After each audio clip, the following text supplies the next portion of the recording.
Hello বন্ধুরা, তোমরা সবাই কেমন আছো? আশা করছি সবাই খুব ভালো আছো, আমিও খুব ভালো আছি। আজকে চলে এসেছিলাম রামপ্রসাদের ভিটেতে। এখানে রামপ্রসাদ স্বয়ং তার ভিটেতে তার মাকে স্থাপিত করে গেছিলেন।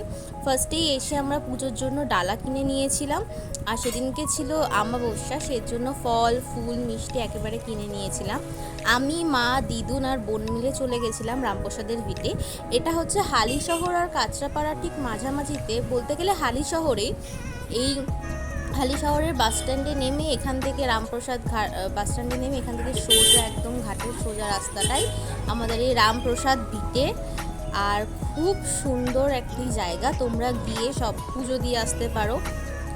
আর সেদিনকে এত লোকজন ছিল, মানে খুব একটা ভিড় ছিল না, কিন্তু তাও মোটামুটি ভিড় ছিল। আর এটা হচ্ছে পঞ্চবটির গাছের একটা শাখা, যেটা নিচের দিকে নেমে এসে, আর এখানে যা মানত করা হয় গাছের মধ্যে সবাই ঢিল বেঁধে দেয়, সেই ঢিল বেঁধে মানত করে যায়। আমার মা আর দিদুন ডালা নিয়ে ঢুকছে, আর আমি একটু চেষ্টা করছিলাম এখানে মায়ের মুখটা তোমাদের দর্শন করানো, কারণ এখানে দেখতেই পাচ্ছ মোবাইল নিয়ে ফটো তোলা নিষিদ্ধ ভেতরে।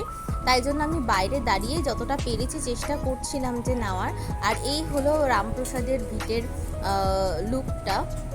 খুব সুন্দর মন্দির, আরতি করে নিজের মতন পুজো দেওয়ার পর সাথে আরতি করে ধূপ ধুনো দেখিয়ে তারপর আমি একটু রামপ্রসাদের ভিটেটা ঘুরে নিলাম।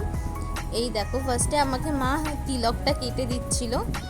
আর এই দেখো, এই হলো পঞ্চবটির কি বলবো, পঞ্চমুণ্ডির আসন, যেখানে রামপ্রসাদ ধ্যান মগ্ন হতেন। এটা হচ্ছে পঞ্চমুণ্ডির আসন, আর এটা এখন বাঁধিয়ে দিয়েছে, আগে খোলাই ছিল তবে এখন বাঁধিয়ে দিয়েছে। আর এই যে আমার কপালে মা তিলকটা কেটে দিচ্ছিল। যাই হোক, পুজো শেষে তিলক কাটাটা তো মাস্ট। সিঁদুর ছিল। দেন আমি তোমাদের দেখাচ্ছি যে কত বড় ভিটেটা ছিল। যদিও বা তখনকার দিনে রামপ্রসাদ মাটির ঘর ছিল, এখন যুগের সাথে পরিবর্তনের সাথে সাথে এখন সব ভিটেগুলোকে পাকা করে দিয়েছে। এখানে থাকতেন রামপ্রসাদ। এটা হচ্ছে রামপ্রসাদের, মানে দরজাটা বন্ধ ছিল, এটা হচ্ছে রামপ্রসাদের ঘর আর কি। এই গাছেও অনেকে ঢিল বাঁধে। আর এই হলো মন্দিরের পেছন দিকটা। আর এখানেও একটা মন্দির আছে, যেটা মন্দিরের সংলগ্ন একদম অবস্থিত। এখানেও কিসে এটা বোধহয় এখানে শিব মন্দির বা থাকতে পারে, শিব ঠাকুর থাকতে পারে। আর এই হলো এটার চারিদিক। এই মন্দিরে এসে তোমরা শুধু ফ্যামিলির সাথে পুজোই দিতে পারবে না, ভালো একটা সময়ও কাটাতে পারো। চারিদিকে খুব সুন্দর বসার আয়োজন রয়েছে, তোমরা এখানে বসতেও পারো। আর সকাল 10টার সময় গেলে এই মন্দিরে ভোগ প্রসাদও পাওয়া যায়, তার জন্য কুপন কাটতে হবে। টিকিট কেটে তার বিনিময় মূল্য দিয়ে তোমরা প্রসাদটা পেতে পারো। সকাল থেকে তোমরা এসে এখান থেকে খাওয়া দাওয়া করে আরামসে থাকতে পারো।